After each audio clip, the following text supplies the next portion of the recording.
Bismillahirrahmanirrahim. Assalamualaikum warahmatullahi wabarakatuh.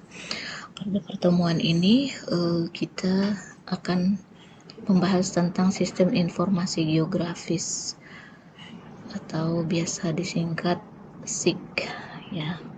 Apa sih sistem informasi geografis itu?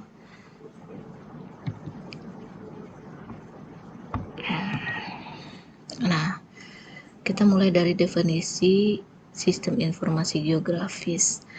Jadi, sistem informasi yang digunakan untuk memasukkan, menyimpan, memanggil kembali, mengelola, menganalisis, dan menghasilkan data bereferensi geografis. Jadi nanti dia berupa gambar gitu ya, atau data geospasial. Ya, jadi untuk mendukung pengambilan keputusan dalam perencanaan dan pengelolaan penggunaan lahan, sumber daya alam, lingkungan, transportasi, fasilitas kota, dan pelayanan umum lainnya. Nah, definisi sistem informasi geografis secara sederhana adalah suatu sistem berbasis komputer yang dapat digunakan untuk pengelolaan data digital spasial yang bereferensi koordinat geografis. Jadi apa saja yang untuk pengelolaan apa? Ini untuk penyimpanan, kemudian updating, manipulasi. Jadi datanya itu dimanipulasi dengan pembuatan gambar-gambar geografi, kemudian ada aksesnya, kemudian ada visualisasi, kemudian ada analisis. Jadi yang bisa dikelola dengan sistem informasi geografis ini adalah ini ya. Nah, ini beberapa contoh penggunaan sistem informasi geografis. Nah, ada jaringan transportasi, ini untuk jalan, ada pengamatan rute kendaraan, penjadwalan kendaraan, analisis lokasi, dan lain-lain. Kemudian bisa dipakai untuk manajemen fasilitas ya, penempatan pipa dan kabel bawah tanah ya. Kemudian jaringan listrik, perencanaan perawatan fasilitas, dan lain-lain. Kemudian ada pengelolaan atau pembagian area. Nah, ini pembuatan zona-zona, ada RT, RW, dan lain-lain. Pengaturan kualitas air, rencana pembangunan. Nah, kita di sini pengelolaan area ya. Jadi nanti kita bisa buat area RT atau RW mana saja yang misalnya ada kasus DBD-nya atau ada kasus malarianya ya. Nah, itu kita di daerah sini pembuatan zona-zona ini. Kemudian ada juga berbasis pada sumber daya alam, jadi pengelolaan hutan, perencanaan tempat rekreasi, pengaturan lahan pertanian, ya, permodelan air tanah, dan lain-lain. Jadi banyak sekali yang bisa dibuat dari sistem informasi geografis ini. Nah, sistem informasi geografis nanti kita akan pengantarnya saja, kita sampai pengantarnya saja supaya kalian tahu nanti kalau mau bikin peta geografisnya nanti ada sesi lain di pelatihan ya.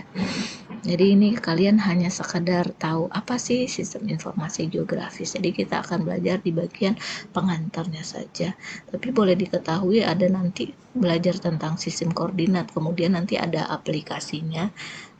Cuman kita tidak sampai aplikasi ini. Cuman tahu saja ini untuk apa sih sistem informasi geografis ini. Nah, sistem informasi geografis itu sistem informasi yang dirancang untuk bekerja dengan data yang referensi spasial atau berkoordinat geografis. Nah, ini daerahnya nanti dibuat data-datanya, kemudian nanti masuk ke komputer. Kemudian komponennya apa saja? Komponen-komponennya ya, ada perangkat keras, ada perangkat lunak atau software, kemudian ada data, ada sumber daya manusianya. Jadi people-nya ini nanti dilatih untuk buat sistem koordinat, kemudian langsung aplikasinya.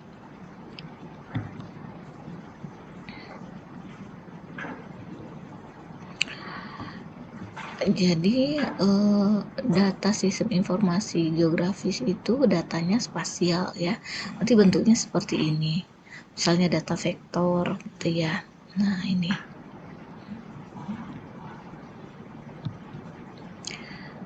Nah, ini sumber data spasialnya peta analog. Nah, nanti akan didapat seperti ini. Peta analog, kemudian data sistem penginderaan jauh, kemudian data hasil pengukuran lapangan, kemudian data GPS global, posisinya ya, sistem posisi di mana.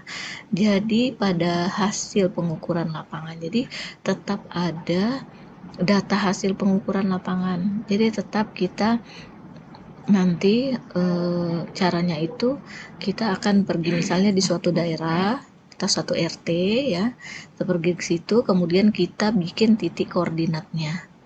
Ya, titik koordinat misalnya kasus DBD atau kasus malaria, dalam satu RT itu ada rumah-rumah yang kita datangi, lalu kita titik, ada alatnya ya, kita menitik, oh misalnya RT ini rumah nomor 5 itu yang berpenyakit DBD gitu. Nah, kita bikin titik di situ. Kemudian rumah nomor 15 kita datangi, itu bikin titik. Nanti hasil titik-titik itu, titik-titik koordinat itu nanti akan menjadi data spasial kita untuk membuat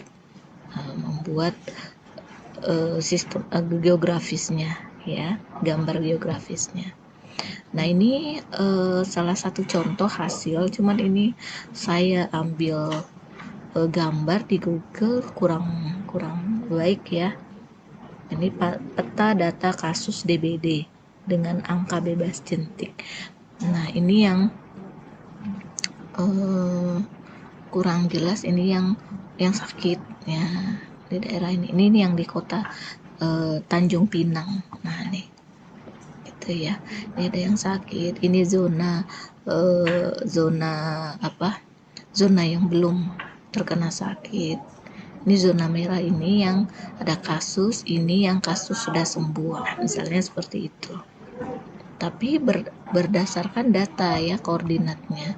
Jadi tetap orang-orang di lapangan bikin tadi seperti yang saya bilang, titik di mana bagian-bagian yang orang ada kasus penyakit, misalnya kasus penyakit yang sedang sakit, kemudian ada kasus tapi yang sudah sembuh, kemudian yang rumah-rumah masyarakat yang masih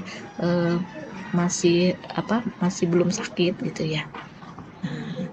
Nah, ini contohnya nanti akan jadi seperti ini ya. Nah, ini di Pulau Batam nih contohnya, di Pulau Batam. Nah, ini bagian merahnya. Nah, bagian merah ini, nah ini warning, yang bagian kuning.